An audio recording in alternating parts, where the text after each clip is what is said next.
Boa noite. O governo Bolsonaro está completando hoje 100 dias, um período tradicionalmente entendido como uma lua de mel entre o presidente eleito, a mídia e a população. Não parece agora ser bem este o caso. As pesquisas mostram uma queda acentuada na popularidade do novo governo, que apresenta o pior desempenho para o período desde a redemocratização do Brasil.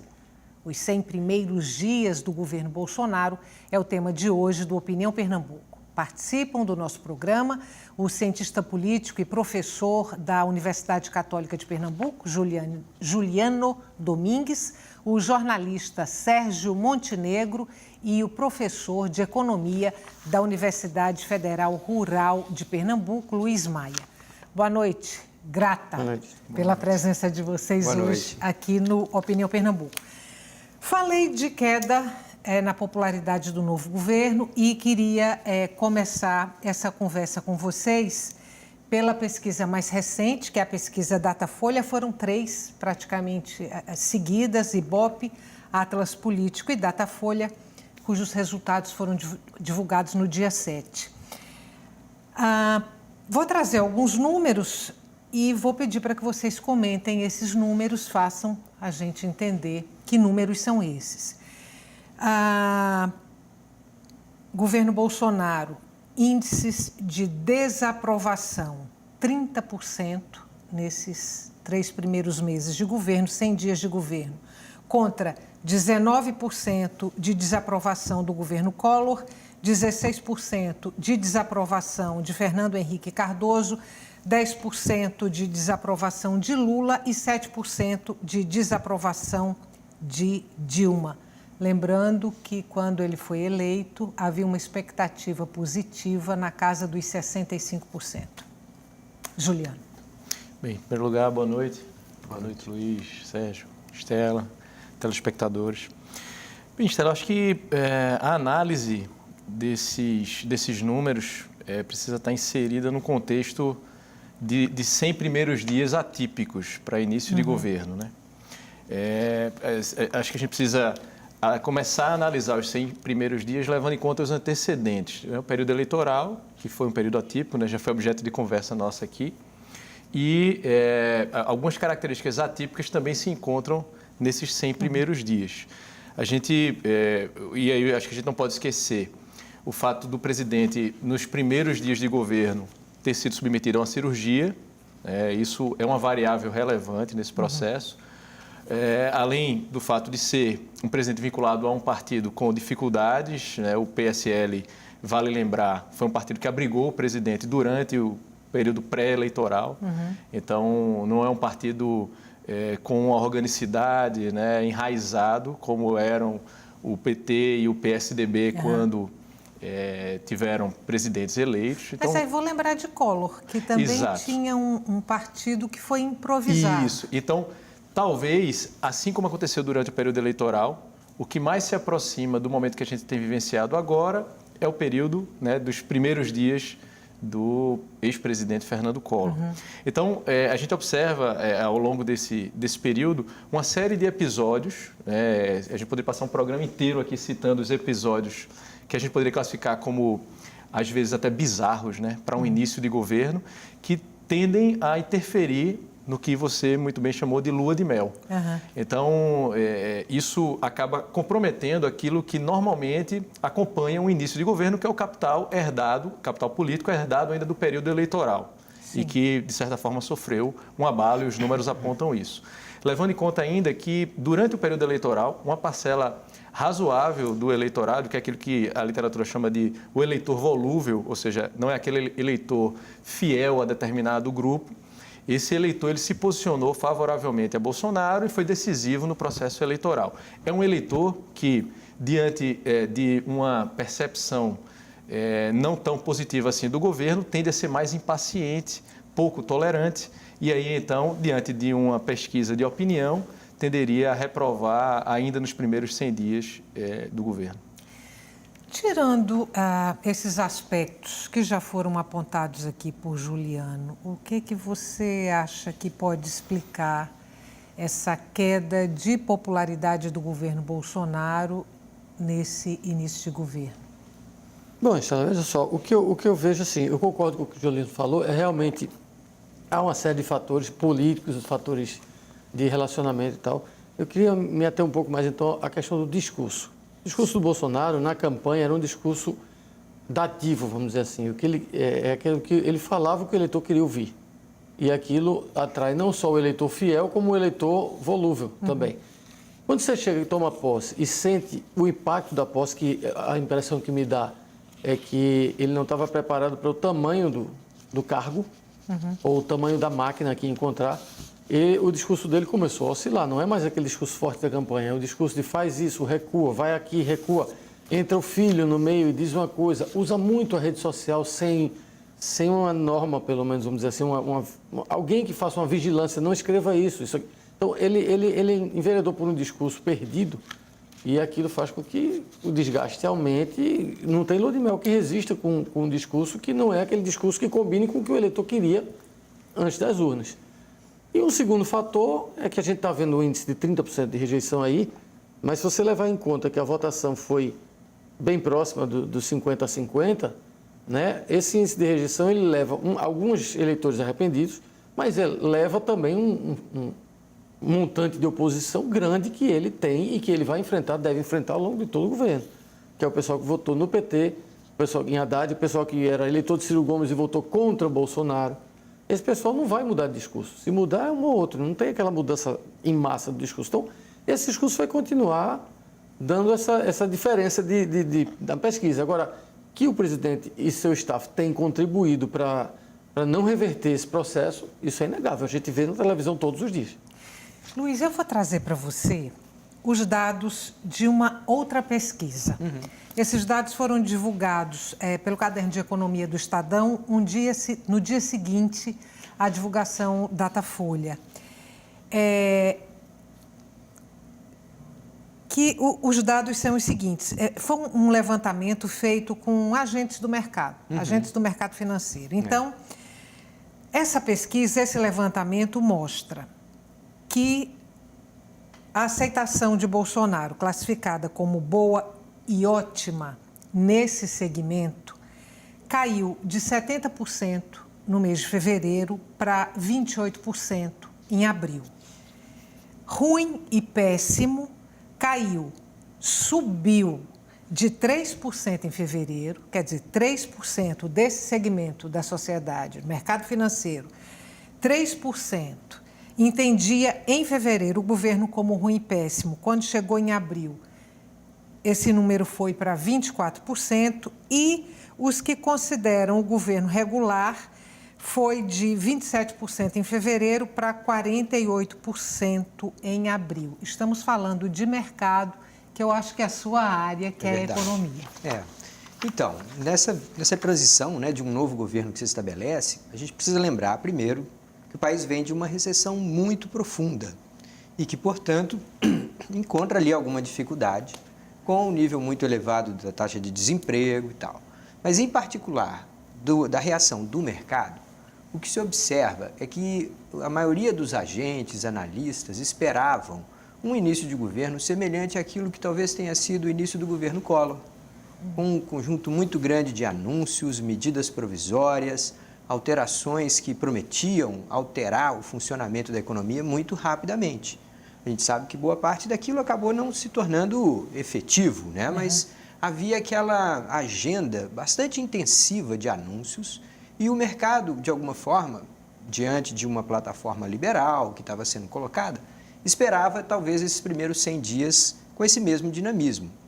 E o que a gente já percebia, mesmo numa campanha em que o candidato, na época, tinha sofrido atentado, não tinha participado de muitos debates, é que o discurso liberal que se apresentava, ele também ele parecia um pouco vazio, um pouco carente de detalhamento, de profundidade. Então, na medida que o governo se estabelece e começa a se envolver num conjunto muito grande de polêmicas, que não são aquelas imediatamente interessantes a uma agenda liberal, criou-se essa, talvez, expectativa mais realista do que deve ser um governo que pretende fazer tanto embora não tenha tantos quadros qualificados ou experimentados na gestão política desses ministérios. Você acha que a expectativa ainda nesse segmento da população, quer dizer, o mercado que apostou muitas fichas no governo Bolsonaro, você acha que esse entendimento de agora pode reverter também numa mudança de expectativa em relação à aprovação rápida ou de médio prazo da reforma da Previdência? Com certeza. Vamos lá. A economia hoje, não hoje, mas já de algum tempo, ela é extremamente dependente das expectativas, de como os agentes estão vendo os próximos meses, os próximos semestres. E a grande agenda fiscal que o Brasil tem motivou essa importância central à reforma da Previdência. Antes de resolvido, ou pelo menos de equacionado, mais claramente qual vai ser a reforma dessa Previdência e, portanto, qual o espaço fiscal que o governo vai recobrar, boa parte dessas empresas e dos setores econômicos vão ficar em compasso de espera.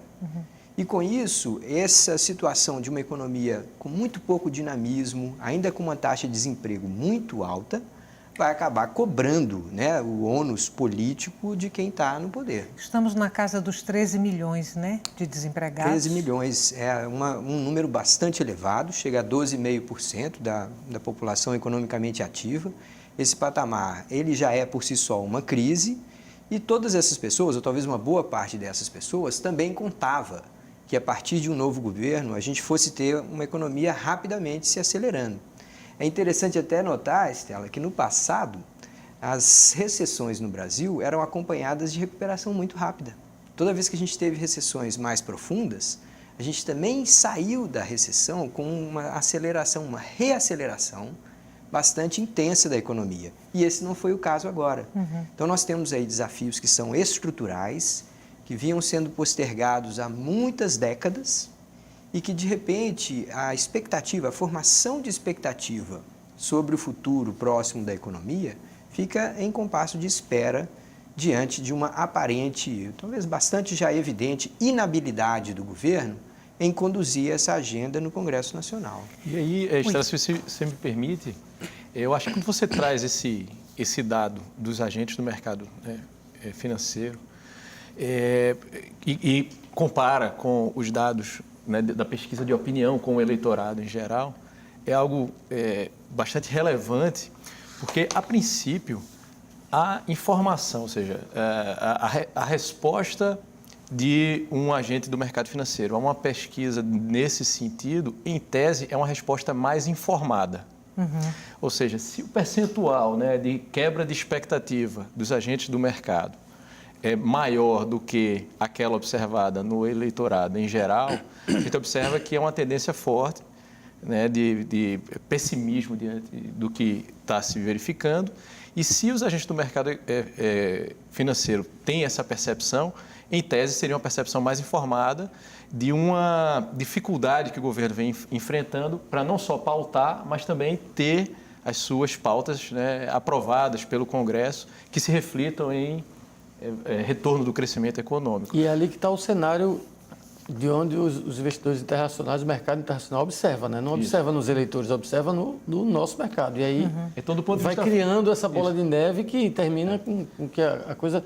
Ou ela cai para cima do eleitor, ou ela vai para fora, que também é uma coisa ruim. Então, do ponto de vista prático, o resultado dessa pesquisa parece mais relevante, né? Lógico, embora a gente não possa perder de vista a relevância do eleitor, da percepção do eleitor, mas uma percepção tão negativa por parte dos agentes econômicos é algo extremamente relevante. O que é que vocês consideram, aí me reportando mais uma vez a esses 100 primeiros dias de governo, o que vocês consideram que é o calcanhar de Aquiles do governo Bolsonaro? E aí eu vou desdobrar essa pergunta em duas. É um calcanhar de Aquiles só ou são vários? Bem, eu acho que a questão fundamental que acaba se refletindo nessa percepção negativa e naquilo que tem sido classificado como falta de articulação do governo, na verdade, e aí eu acho que há evidências nesse sentido, é uma tentativa do presidente de implementar uma nova dinâmica de relacionamento entre executivo e legislativo, que contraria a dinâmica da nova república e que é fruto de uma narrativa, de um discurso que funcionou muito bem durante o período eleitoral, ou seja, da negação da política ou da associação entre negociação política e crime, que são coisas completamente distintas, mas o processo de criminalização da política pelo qual o Brasil vem passando foi adotado como um discurso da disputa eleitoral e foi reforçado durante esses 100 primeiros dias, né? Ressaltando esse último mês, quando o presidente, em mais de uma entrevista, afirmou que ele não vai ter o mesmo fim que os ex-presidentes Lula ou Temer, que ele não vai tomar cafezinho com eles na cadeia. E aí ele acaba carimbando de velha política o Congresso Nacional. Quer dizer, o que é uma ironia por si só, porque ele é egresso do baixíssimo clero, onde o que ele chama de velha política é a regra. Então, é quase um clichê isso, mas ele se tornou refém do próprio discurso, que durante a campanha funciona muito bem. Normalmente, os candidatos utilizam esse recurso, né, discursivo, porque a campanha eleitoral é um jogo com 2 partidas no máximo, tem o primeiro e o segundo turno. Então, dali depois se espera que o eleito diga, agora vamos desarmar os palanques e vamos conversar com todos, porque se ele não fizer isso, ele se inviabiliza politicamente. E o que a gente observa é a continuidade desse discurso no ambiente em que são várias partidas, a negociação com o Congresso Nacional são várias partidas de um jogo que dura 4 anos. Então, a manutenção desse discurso durante esses 100 primeiros dias se reflete no que tem sido visto como falta de articulação, quando, na verdade, parece muito mais uma tentativa de implementar uma nova lógica de negociação, uma vez que o presidente parece perceber que o poder de barganha agora dele é muito maior na relação com o Congresso Nacional do que aconteceu nos governos anteriores. Eu vou ter que fazer um intervalo e aí no próximo bloco eu passo a bola para vocês, tá bom? Nosso intervalo é curto, você sabe, não saia daí. O tema de hoje do Opinião Pernambuco são os 100 dias do governo Bolsonaro. Até já.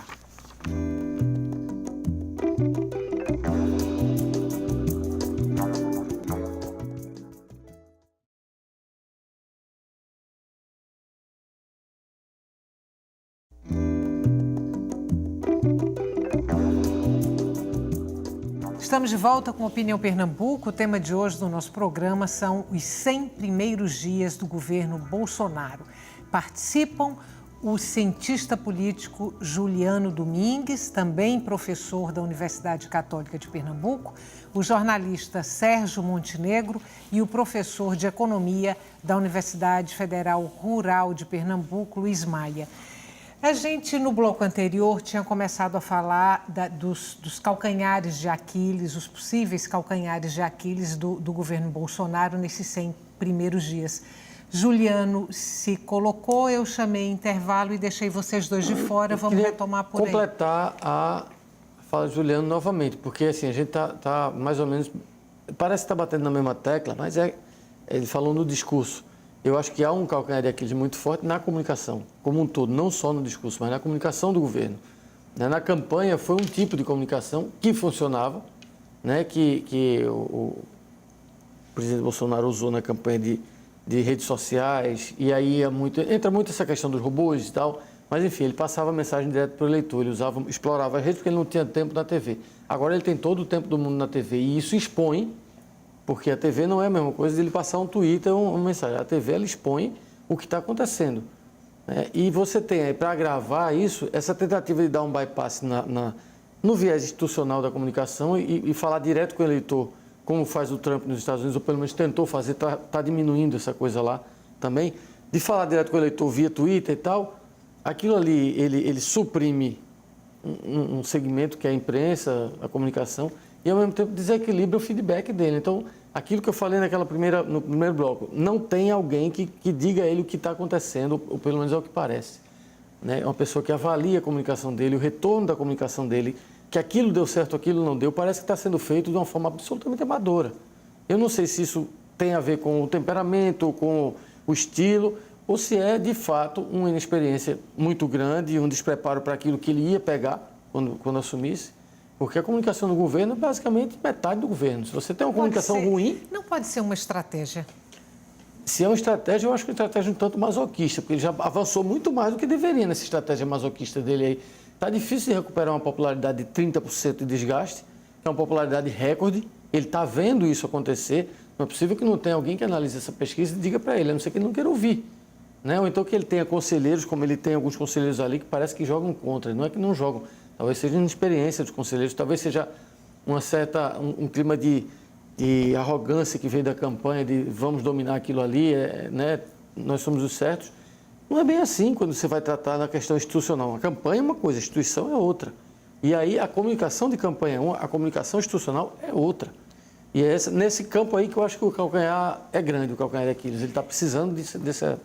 Pois é, essa comunicação falha, eu acho que não apenas o modo como é feito, mas também a agressividade com que essa comunicação se dá, ela acaba tendo efeitos colaterais. Essa estratégia, digamos assim, ela acaba tendo efeitos colaterais. Você falou do mercado agora há pouco, né? Para alguns dos projetos que são prioritários, né? Então, vamos tomar, é um governo que tem como prioridade fazer uma gestão fiscal muito dura, cortar gastos, né? Reter certo ritmo de gastos. Ao mesmo tempo, ele está se propondo a fazer uma grande reforma administrativa, então está mudando a estrutura de ministérios, eliminando secretarias, cancelando cargos comissionados. Tudo isso vai encontrar, do outro lado, um conjunto de pessoas que ocupam essa máquina, né? A máquina burocrática do governo, ela é bastante complexa. Ali você tem, naqueles ministérios, pessoas que já passaram por 5, 6 governos, que conhecem a política, conhecem a discussão técnica, a vida do Ministério, e que, de repente, se veem afetados por uma retórica muito agressiva, inclusive contra eles, né? Inclusive contra essas pessoas que estão lá. Então, eventualmente, pessoas que estiveram junto com o Bolsonaro na campanha, agora se veem dentro de um ambiente muito agressivo, muito hostil, dentro dos próprios ministérios novos, com comandos de pessoas que não têm formação, que não têm experiência naquelas áreas, com uma certa arrogância, tentando colocar pautas, muitas vezes, que não são as usuais, né? Que não dialogam com o que já vinha sendo feito, seja nos governos do PT, seja no governo Temer. Então, cria uma sensação de que há uma arrogância muito grande, que tudo pode ser feito na base da vontade, na base de uma disposição, e que tudo que havia anterior não prestava, não tem nada ali que se aproveite. Essa máquina, obviamente, vai reagir. Isso com o Congresso também, né? Exatamente, o Congresso também está acostumado também. Com um certo método que ele tentou quebrar, mas tentou quebrar de uma forma agressiva. Isso aí, a reforma da Previdência está aí, está tentando empurrar e não está mais conseguindo nem aquela base de 318 que ele tinha. O Rodrigo Maia tem dito a ele, tem alertado ele só, não tenho mais esses votos todos aqui, eu não sou base do governo para estar negociando. Não sou líder do governo, enfim. Mas eu queria trazer uma coisa para vocês. Se o governo está perdendo popularidade, se a comunicação vai mal, obrigada, se existem pautas, propostas bizarras, ao mesmo tempo, é só a voz do governo que a gente escuta. Cadê a oposição? Onde está a voz da oposição? Juliano. A oposição vive ainda um contexto de rescaldo, digamos assim, isso acho que parece claro, quer dizer, do desgaste, do descrédito que a classe política em geral vivencia e... digamos, para a gente falar uma linguagem simples, é como se não houvesse, digamos, moral para, mesmo diante de tantos, né, bizarrices, ainda há na figura personalista, porque do ponto de vista da figura política, do indivíduo, Bolsonaro, então, até essas pesquisas apontam isso, que as pessoas avaliam mal o governo, mas ainda avaliam bem o presidente. E tem uma expectativa muito grande em relação à sua melhoria da qualidade de vida, ou seja, eles acreditam muito nesse presidente. De fato, a oposição vive um momento de desarticulação, o que acaba se refletindo numa perda de uma janela de oportunidade, inclusive de visibilidade midiática, né? A gente observa alguns atores despontando, né? O Molon é um deles, que tem aparecido com regularidade na mídia, A gente viu o caso da deputada Tabata também recente. Ou seja, há uma oportunidade disponível, né? Ou seja, a bola está quicando para a oposição ocupar esse espaço e realmente a gente observa uma certa desarticulação e conflitos internos que acabam comprometendo esse processo. Então, uma coisa que acho que vale a pena ressaltar, né, complementando o que vocês falaram anteriormente sobre a questão da comunicação, é que normalmente o comportamento do ponto de vista comunicacional ele faz parte de um plano estratégico mais amplo, né, ou seja, de alcançar essa meta. E se a meta é, digamos, pautar o Congresso Nacional com a reforma da Previdência, o comportamento do presidente nas redes sociais deveria colaborar nesse sentido. O que a gente observa é que os dados de seguidores e engajamento são positivos, aumenta, porque gera polêmica nas redes sociais, mas, ao mesmo tempo, a XP acabou de divulgar uma pesquisa com o IPESP sobre justamente o desgaste na relação com o Congresso. Então, quer dizer, baixa popularidade, oposição frágil, isso tudo acabam sendo variáveis secundárias, porque a variável principal é a relação com o Congresso. Bom, eu tinha aqui perguntas dos telespectadores, mas ia trazer essas perguntas para vocês agora e acabei perdendo aqui essas perguntas. Eu vou deixá-las para depois. A gente segue aqui com a nossa pauta. Vou trazer uma pergunta que eu lembro de ter lido aqui. Um telespectador pergunta pela expectativa da relação do governo Bolsonaro com Pernambuco. Lembrando que Pernambuco sempre teve boas relações com os governos federais. Aí eu acho que dá para abrir um parêntese. Na época do governo Arraes, governador e FHC presidente da República, foi uma relação bastante difícil. Houve uma né? diferença muito grande. Inclusive, as pessoas comparam, por exemplo, a época de Arraes com a época de Eduardo Campos. O Dr. Arraes foi governador em 94, né, o terceiro mandato dele. Ele foi eleito, Fernando Henrique foi eleito. E eram opositores. Então, a torneira meio que fechou para Pernambuco ali. Inclusive, Fernando Henrique tinha Marco Maciel como vice, que era, então, um dos maiores líderes do PFL aqui da oposição a Miguel Arraes. Então, não havia essa relação com o governo federal muito fácil. Né? O doutor Arraes saiu em 98, foi substituído por Jarbas Vasconcelos, Fernando Henrique eleito, Jarbas aliado do PFL, começou a vir, né, o governo federal começou a vir para Pernambuco. E aí, depois que Jarbas sai, entra Eduardo Campos, junto com Lula, aliados. Então, também começou a vir para Pernambuco. Agora, a situação agora é Paulo Câmara declarado opositor do Bolsonaro. Mas, por uma questão de responsabilidade até, o governador tem procurado o governo federal e tentado fazer essa ponte administrativa, exatamente por conta dessa vivência anterior que os outros governos tiveram, que não deve se repetir, porque é para o bem do Estado, é para o bem do Estado. Então, é opositor político. Se o governo federal vai conseguir delinear esse campo, do lado do governador Paulo Câmara, parece que está basicamente delineado. Tem oposição, o PSB faz oposição, declarou oposição, mas procurou os ministros, o governador pediu uma audiência ao presidente, que não o recebeu, mas designou os ministros da área relativos aos pleitos e tal. Então, a relação não está estremecida, mas não é uma relação de aliança. Agora, nos resultados aí dessas pesquisas que foram feitas agora com esses 3 meses, 100 dias de governo, o Nordeste continua sendo a região de maior rejeição ao governo Bolsonaro. Onde o PT foi votado em todos os estados. Isso tende a estabelecer um modelo de relação entre governo federal e governos estaduais? Eu acho que, ao negar boa parte do que foi a pauta de política regional dos governos PT, o governo Bolsonaro se coloca em oposição a boa parte da classe política do Nordeste. Por outro lado, a gente também tem visto aqui e ali alguns documentos técnicos do Ministério da Fazenda questionando o resultado de políticas regionais, levantando suspeitas sobre a sua eficácia, o volume de recursos que vem sendo empregado. Então, tudo isso cria uma apreensão muito grande. Por outro lado, nós sabemos que a questão fiscal nos estados também é muito grave.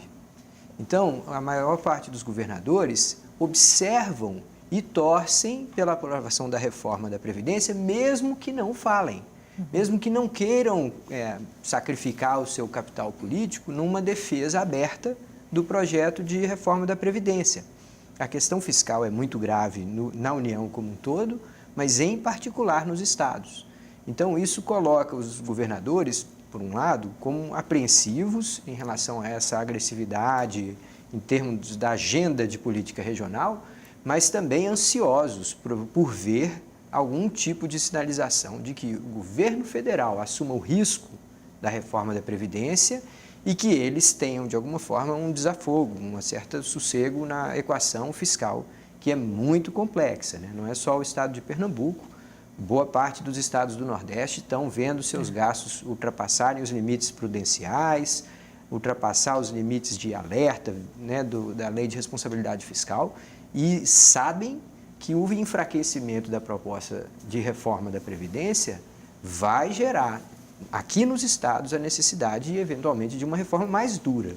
E isso, obviamente, os governadores não querem dizer. Fica parecendo que é má gestão, mas, na verdade, é muita gente se aposentando e o cofre do Estado não tem como sustentar aquilo ali. Então, o que acontece? É uma matemática, né? Agora, se o governo faz, aí o impacto político nos estados é menor da reforma estadual, né? Se o governo federal faz. Mas, de toda forma, a população brasileira está envelhecendo, está se aposentando mais e quem está no trabalho na ativa não está conseguindo sustentar aquilo ali. É preciso, de fato, dar um jeito. Agora, a questão, como está sendo colocada lá no governo federal, é que é o X da questão. Mas aí o Sérgio toca num aspecto que merece ser levado em conta, quer dizer, a questão do impacto político, que entra também no cálculo do envolvimento ou do incentivo de envolvimento que um deputado federal tem para embarcar na reforma da Previdência. Ele vai ter que falar com o seu eleitor. Exatamente, que é a distribuição, ou pelo menos uma negociação do custo eleitoral disso, deixando parte da reforma a cargo dos estados também, porque o que tem sido noticiado é uma resistência de deputados federais em aderir à reforma, porque é uma pauta espinhosa, ou seja, traz um ônus político, e o risco dos deputados estaduais não assumirem esse ônus no debate no âmbito do Estado e depois se beneficiarem eleitoralmente nas próximas eleições, porque aquele lá, o deputado federal, ele assume o ônus da discussão e aí ele pode acabar se prejudicando na próxima eleição. Pois é, o ministro da Economia, Paulo Guedes, se reuniu há algumas semanas atrás com governadores e tentou alinhavar ali um acordo dizendo, olha, a reforma da Previdência é onerosa politicamente, mas todos os senhores sabem que nós precisamos reduzir o gasto com a Previdência. Então, a preocupação sobre o ônus que vai cair sobre essa categoria, sobre aquela faixa da população, é legítimo que se tenha. Mas o próprio ministro Paulo Guedes chamou os governadores a entenderem que o fracasso dessa reforma vai ter um rebatimento imediato na equação fiscal dos estados. Então, nós observamos aí uma certa oposição, uma certa adversidade, que ela não pode ultrapassar um certo ponto, porque todos nós estamos mais ou menos no mesmo barco. Todos os estados precisam contar com uma espécie de um acordo sobre o que vai ser uma reforma que, ao mesmo tempo, tenha um impacto fiscal razoável, mas que não seja injusta, né? Que não vá prejudicar excessivamente. Mas a queixa dos governadores foi que o Paulo Guedes estava muito intransigente no projeto dele, não quis ouvir a parte dos governadores. O Paulo Guedes, por sua vez, diz que a responsabilidade vai ser transferida, porque eles não estão querendo abrir mão de nada. Pois é. Aí fica nesse disse-me-disse lá, não, e aí, isso empanca a própria maneira como o Paulo Guedes tenta vender essa reforma, afirmando que o objetivo é poupar R$1 trilhão, provavelmente não tem maneira menos inteligente de fazer, né? Porque existem muitas razões por que você precisa conter os gastos públicos, em algumas partes até porque você quer proteger programas públicos, farmácia popular, Bolsa Família, os hospitais, você precisa manter o Bolsa Família, manter uma série de políticas que são importantes. Agora, anunciar ou defender que a prioridade da reforma é alcançar uma poupança de R$1 trilhão é provavelmente uma das maneiras menos inteligentes de fazê-lo. E isso, obviamente, vai pagar um preço. O governo vai pagar um preço por essa estratégia aparentemente imprudente. Vamos fazer mais um intervalo. Os 100 dias do governo Bolsonaro, o tema de hoje do Opinião Pernambuco, a gente volta daqui a pouquinho.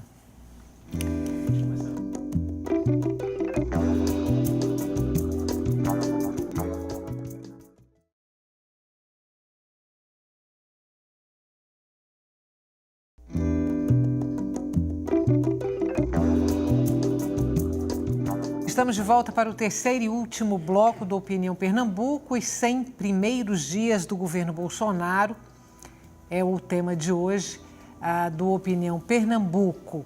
Participam do nosso programa o cientista político Juliano Domingues, também professor da Universidade Católica de Pernambuco, o jornalista Sérgio Montenegro e o professor de Economia da Universidade Federal Rural de Pernambuco, Luiz Maia. Vamos abrir esse bloco com a pergunta de um telespectador, Ricardo, é o nome dele. Ele dá boa noite e a pergunta que ele faz é a seguinte: se o presidente Bolsonaro fez uma escolha técnica na composição dos ministérios, não é questão de tempo para a máquina funcionar a todo vapor? Olha, eu acho que a ideia de você escolher quadros técnicos é um pressuposto quando você vai colocar alguém num cargo de liderança, e principalmente no cargo de um ministério, Ministério da Educação, Ministério da Economia, são posições-chave para o funcionamento de uma grande máquina, né? De uma grande máquina pública. Então, a capacidade técnica é um pressuposto, é óbvio. Mas também a gente observou que na história do Brasil, os ministros que tiveram grande desempenho, foram capazes de contribuir para mudanças significativas desse país, tinham também uma grande habilidade política, né? Se a gente for lembrar do combate à inflação, o ministro da Fazenda era o Fernando Henrique Cardoso, um político, alguém que tinha habilidade para blindar a sua equipe técnica, ao mesmo tempo que era capaz de negociar, receber as pautas divergentes e encontrar caminhos para um diálogo saudável.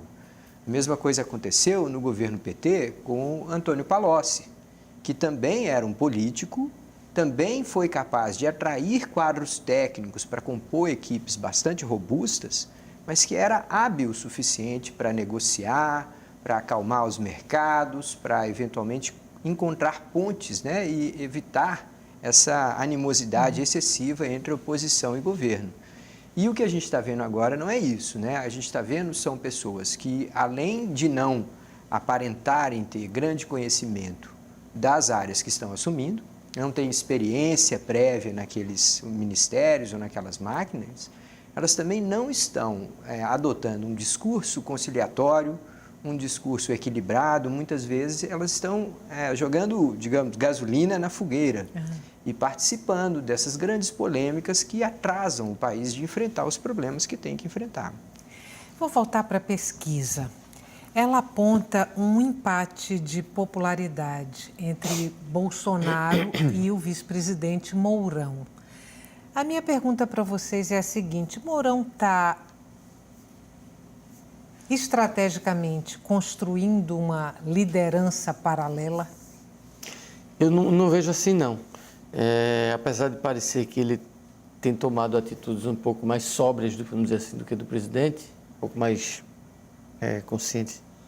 Ele é um militar, ele vem da caserna, ele, até onde eu sei, ele não tinha militância política anterior, né? Ele era militar, ele filiou o seu PRTB, ele vai disputar a eleição. E ele até já tinha dado 2 declarações polêmicas na época do governo Dilma, né? Aquela coisa do governo militar, da intervenção e tal. Depois ele se acalmou um pouco, mas o Mourão também é um político estreante. Eu acho que a diferença maior entre ele e o presidente Bolsonaro é a questão da disciplina militar, né? Que o Bolsonaro, embora seja capitão, já está mais tempo afastado, passou 7 mandatos no Congresso, aquilo pode ser que tenha mexido um pouco com a disciplina que ele aprendeu lá atrás. E Mourão é um general disciplinado, está lá, ele está dando as declarações dele mais ponderadas e tal. E se ele está cavando uma liderança política aí ou não, eu acho que o tempo dirá. Agora, de vez em quando ele também se equivoca, né? Estou com o Bolsonaro, sou que nem paraquedas, estou com o Bolsonaro no abro, é uma coisa meio... Tem que pensar antes de falar, para não parecer que ele está inconscientemente querendo avançar em alguma coisa aí. Mas eu acho que com o tempo dirá se o Mourão... Ele quis dizer, na verdade, que ele está com o presidente. Ele deu o apoio dele ao presidente. Então tem que ver se a disciplina vai mantê-lo na linha como vice ou se ele vai, enfim, ultrapassar a questão política ali, a política do presidente, que é o chefe, é o comandante em chefe, inclusive dele, né? Juliano. Pelos fatos que vieram à tona ainda durante a campanha e nesses primeiros 100 dias, eu discordo um pouco de Sérgio. Eu acho que há evidência suficiente para a gente entender, eu ler o desempenho de Mourão como uma espécie de fiador do apoio dos militares. Embora haja essa identificação do presidente Jair Bolsonaro com as Forças Armadas, ela, do ponto de vista prático, ela não se estabelece da maneira como foi propagado durante a campanha.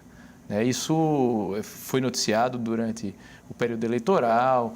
A gente sabe que as grandes lideranças das Forças Armadas têm várias ressalvas em relação não só ao presidente Jair Bolsonaro, mas também a participação dos familiares no governo, a intervenção dos filhos. E, ao mesmo tempo, o governo demonstra ter uma dependência importante desse núcleo, que é o núcleo dos militares. Então, é como se o Mourão fosse uma espécie de fiador do respaldo das Forças Armadas ao governo. E aí, nesse sentido, ele exerce uma espécie de poder moderador, né? Ele acaba, em meio ao caos aparente, ele é o sensato, né? Aquele que faz afirmações que são consideradas razoáveis, né? E aí, então, ele equilibra o cenário. Vou trazer para vocês a observação, só vamos lembrar do sobrenome dela, é Brum, é uma escritora e documentarista, um artigo que ela escreveu para o El País. E essas bizarrices anunciadas pelo governo, ela cita a determinação do presidente de comemorar o 31 de março, a data do golpe militar no Brasil. E ela coloca isso como uma peça que pode ter sido estratégica para manter os militares do governo sob controle, na medida em que essa proposição do presidente acabou trazendo a público, de forma muito insistente, as atrocidades do governo militar.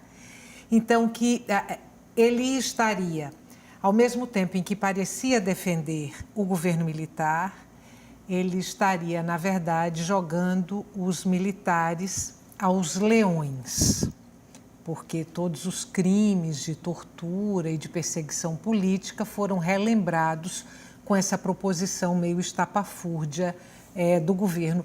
Eu queria a opinião de vocês, se vocês acham que esse raciocínio, como uma peça de articulação para neutralizar ali os militares no governo, se, na opinião de vocês, se isso é plausível. Bom, eu acho que a questão que a gente retorna toda hora é esse trauma que tem na história do Brasil e a retórica que ela alimenta, né, a polarização que ela alimenta, pode servir, sim, a um governante hábil para fazer equilibrar certas forças e jogar e permitir-se ficar, digamos assim, acima do bem e do mal e deixar que, digamos, os componentes deste governo acabem se entendendo ou se desentendendo e acabem se controlando nos seus limites. Eu acho que isso é possível. Mas eu vejo também uma relutância em reconhecer que a pauta mais relevante para o Brasil não é a do passado. Né? Então, a gente tem aí um conjunto grande de pessoas preocupadas ou com o neoliberalismo, que seria ameaça, ou com o marxismo cultural, e isso acaba nos remetendo de volta aos momentos mais agudos de conflito da nossa história. Quando, na verdade, nós deveríamos todos estar pensando sobre os desafios que não são pequenos para o futuro de curto, médio e longo prazo, mas que acaba ficando em segunda importância ou segunda prioridade diante dessa insistência em resgatar essas feridas e jogar com elas dentro do cenário político. Oi, quer falar? Não, eu queria só ressaltar isso e convidar o telespectador a rememorar o discurso que sobretudo durante o período eleitoral, foi utilizado contra os governos anteriores, que era o discurso de que os governos anteriores vinham sendo motivados essencialmente pela ideologia. Esse episódio, né, que você se refere é mais um episódio que ressalta o aspecto ideológico que o atual governo imprime a esses 100 dias. E aí acaba fazendo com que, concordo totalmente com o Luiz, quer dizer, acaba fazendo com que pautas que têm a sua relevância histórica acabem tomando o cenário a partir de uma discussão ideológica, como, por exemplo, a discussão ideológica sobre a suposta doutrinação nas universidades. Se houvesse doutrinação no nível em que é colocado, o próprio Bolsonaro não teria sido eleito. Né? Então, quer dizer, ou a União Soviética não teria enviado para o espaço o primeiro ser humano. Então, quer dizer, se a doutrinação nas escolas ou nas universidades fosse uma variável relevante, né, sucessos, digamos assim, de países em que há o que eles consideram doutrinação não seriam tão evidentes assim. Mas, ao mesmo tempo, quer dizer, se lança essa pauta como sendo o grande problema da educação brasileira, quando há uma série de outras dificuldades a serem enfrentadas e se perde de vista o que é o fundamental. Vou trazer aqui mais uma pergunta de um telespectador.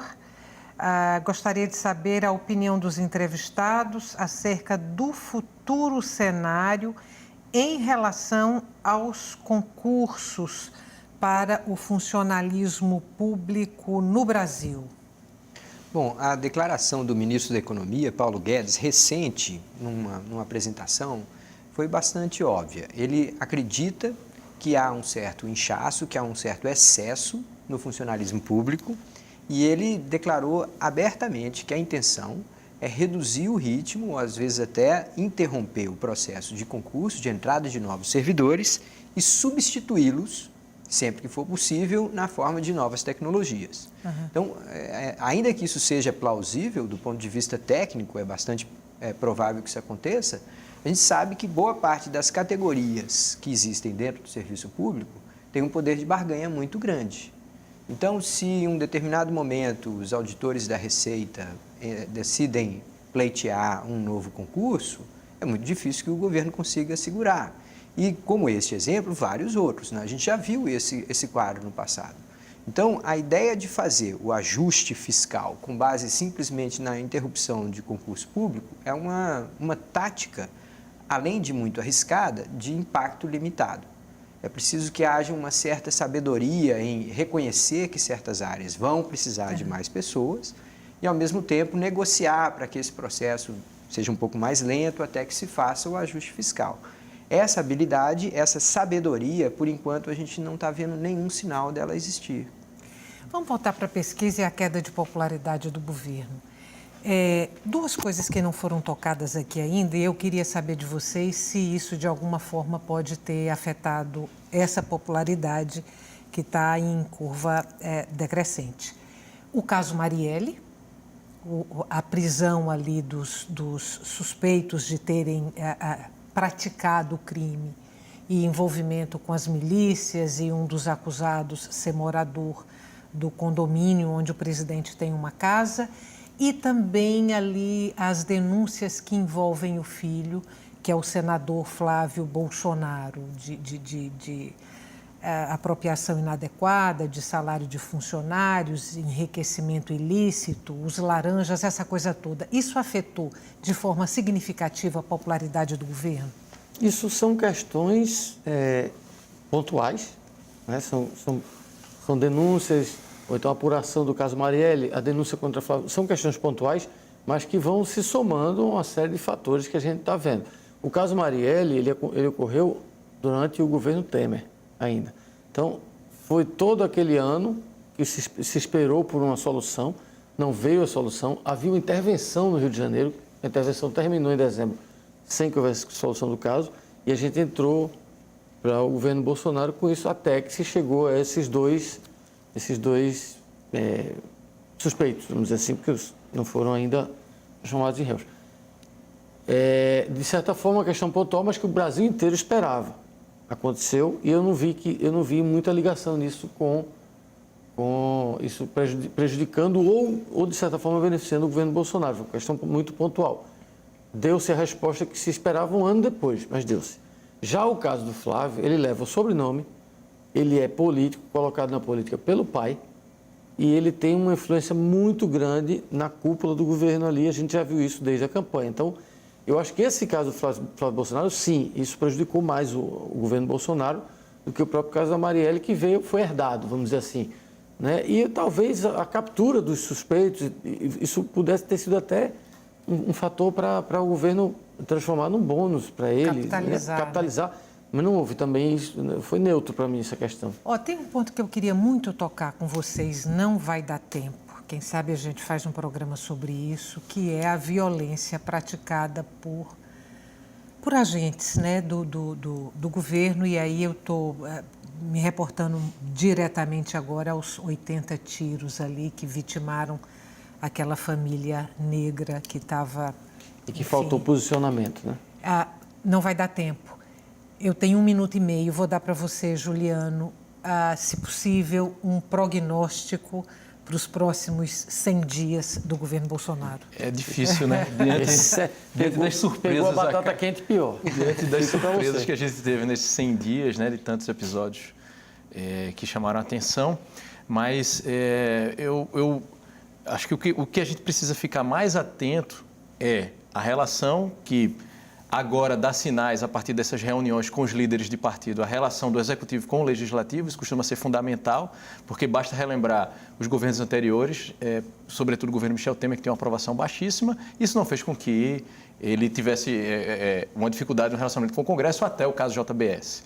A questão da mala, do Rocha Louros, etc. Ali realmente gerou um desgaste, mas ele se livrou das acusações porque ele tinha uma relação com o Congresso. Então, acho que a relação executivo-legislativa é algo que precisa ficar atento para ver o quanto o presidente vai ceder ao que ele chama de velha política, o que não necessariamente é crime, né? É um processo de negociação, e esse parece ser o ponto principal. E o desempenho da economia, quer dizer, a gente estava falando da questão da aprovação, do caso Marielle. Isso são elementos que devem ser levados em conta, mas não costumam ser decisivos. O que costuma ser decisivo na avaliação do eleitor em relação ao governo é a percepção que o eleitor tem ou não da melhoria da sua qualidade de vida. Que estratégia esse governo parece adotar do ponto de vista discursivo para superar essa dificuldade? É a estratégia da narrativa dos costumes e da agenda dos costumes, né, e das crenças. Então, quer dizer, isso acaba fazendo com que o eleitor insatisfeito com a não melhoria da sua qualidade de vida relativize alguns problemas do governo, porque, do ponto de vista das crenças e valores, ele se identifica com esse governo. A gente precisa saber até quando esse eleitor vai ter paciência, porque o bolso costuma doer de uma maneira mais intensa, né? E aí o eleitor começa a relativizar as suas crenças e valores em relação ao governo. Boa noite, mais uma vez. Mais uma vez, muito obrigada pela participação de vocês aqui. Para você que está em casa, muito obrigada pela companhia até agora e muito obrigada pelas perguntas. O Opinião Pernambuco volta amanhã e agora você já sabe, em novo horário, às 9 da noite.